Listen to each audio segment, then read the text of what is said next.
Hello guys, आज nomenclature of amino acid देखेंगे। Amino acid का नामकरण देखेंगे, ठीक है। तो हम लोग ये जो नामकरण है सिंपली IUPAC मेथड के द्वारा देखेंगे। IUPAC इसी मेथड के द्वारा इसका नोमेनक्लेचर करेंगे, ठीक। तो मैं अगर आप एग्जांपल दिखाऊं आप लोग को, तो मैं एक यहाँ पर क्या लेता हूँ, मैं ग्लाइसिन ले लेता हूँ, ठीक है। ये मैंने ग्लाइसिन ले लिया। तो प्रियोरिटी के बेसिस पे यहाँ 1, ये 2, अब ये 2 है तो इसलिए 2 अमीनो, और फिर 2 कार्बन के है इसके लिए ईथ, सिंगल बॉन्ड के लिए N, और कार्बोक्सिलिक एसिड का ओइक एसिड, ठीक। 1 ओइक एसिड भी लिख सकते हो, ओइक एसिड भी लिख सकते हो। इसी को अगर मैं बढ़ा दूँ इसकी संख्या CH2 की, तो ये NH2 CH2 और एक कार्बोक्सिलिक एसिड यहाँ, तो 1 2 3, तो यहाँ पर हो जाएगा 3 अमीनो, ठीक है। और 3 कार्बन इसके लिए प्रोप, सिंगल बॉन्ड के लिए N, और कार्बोक्सिलिक एसिड के लिए ओइक एसिड, ठीक। आप किसी भी अमीनो एसिड्स को ले सकते हो, जैसे कि मैं आपको और उदाहरण दे देता हूँ, आइसोल्यूसिन का दे लेता हूँ, ठीक है। तो यहाँ पर NH या CH और एक कार्बोक्सिलिक एसिड, और ये CH3 है, ये CH2 और ये CH3, ठीक है। तो ये 1 2 3 4 5, ठीक है।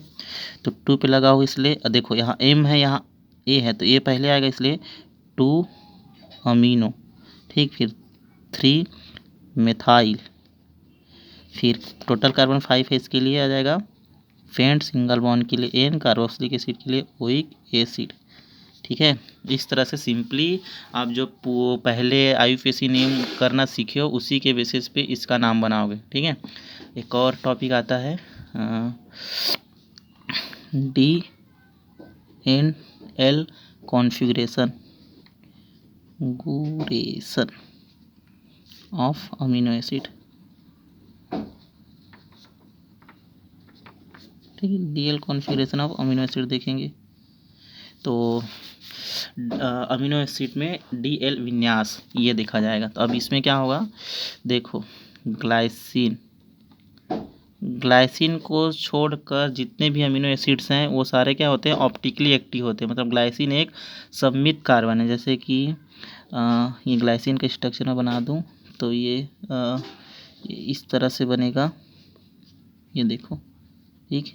ये ग्लाइसिन था, ये ग्लाइसिन, इसको ऐसे लिखो ऐसे। तो इसमें क्या है, अगर आप बीच से काटोगे, यहाँ से काटोगे तो इक्वल पार्ट, मतलब इधर एच इधर आएगा, तो ये ऑप्टिकली एक्टिव नहीं, ये ऑप्टिकली क्या है, इनएक्टिव, ऑप्टिकली एक्टिव नहीं है, ठीक है। तो इसमें हम लोग कायरल कार्बन नहीं देख सकते। कायरल कार्बन क्या होता है, कायरल कार्बन होता है कि chiral carbon is that carbon who has 4 Valencia different. Chiral carbon उसे कहते हैं जिससे लगे हुए चारों कार्बन चारों एटम अलग अलग हो। जैसे कि ये देख लो ABCD, उसे कहते हैं। और हम लोग DL नोमेनक्लेचर वहीं पर देखते हैं जहाँ पर कायरल कार्बन हो, ठीक है। और ये DL जो नोमेनक्लेचर हो, सबसे पहले फिशर साइंटिस्ट थे, फिशर, उन्होंने दिखाया था। वो जनरली कार्बोहाइड्रेट्स के लिए दिखाया था। हम लोग अमीनो एसिड्स को भी देख लेते हैं उसी में।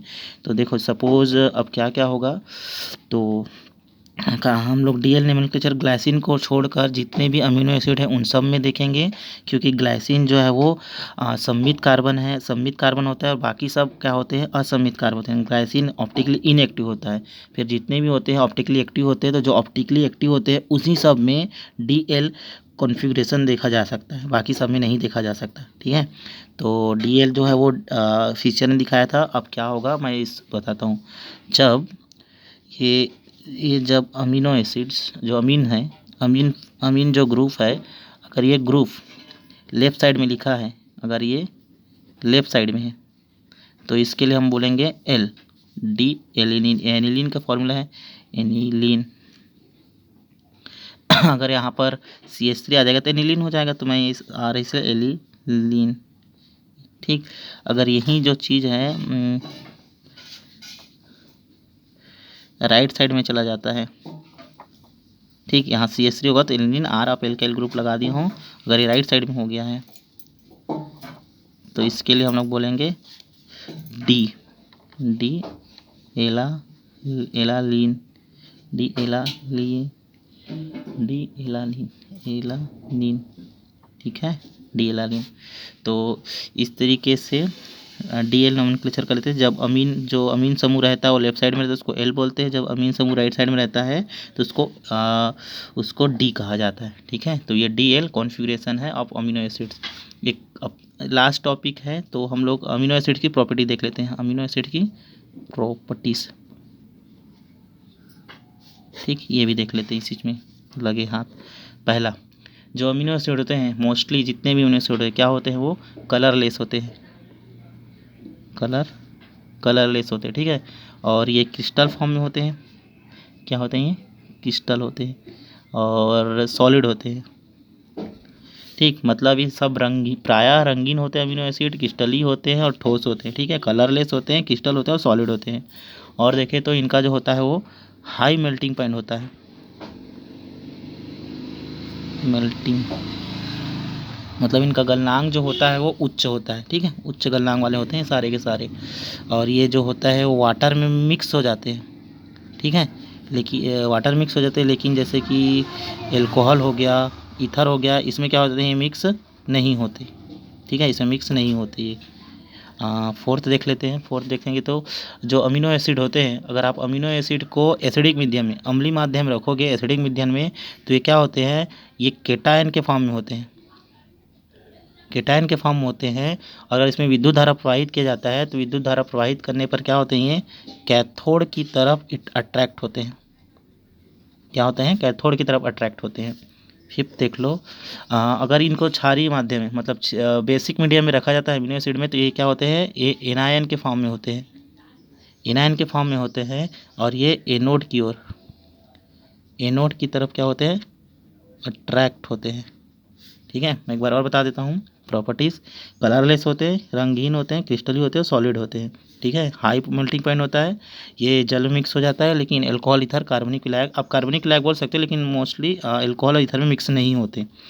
जब एमिनो एसिड होते हैं जो अम्लीय माध्यम में रखा जाता है, इन पर केटायन होता है और कैथोड की तरफ अट्रैक्ट होते हैं। ठीक है, और ये क्षारीय माध्यम में क्या होते हैं, एनायन होता है इन पर, एनायन चार्ज होता है इन पर, और ये एनोड की ओर अट्रैक्ट होते हैं। ठीक है, तो ये है, मैं एक बार आपको बता देता हूँ। पहले नोमेनक्लेचर ऑफ अमीनो एसिड है, जिसको नॉर्मली IUPAC रूल्स के द्वारा करोगे। DL कॉन्फ़िगरेशन है, इसमें आप लोग को ऑप्टिकली एक्टिव देखना है, जो जिसमें कायरल कार्बन होगा ऑप्टिकली एक्टिव होता है, और उसी में आप लोग को DL नोमेनक्लेचर देखोगे।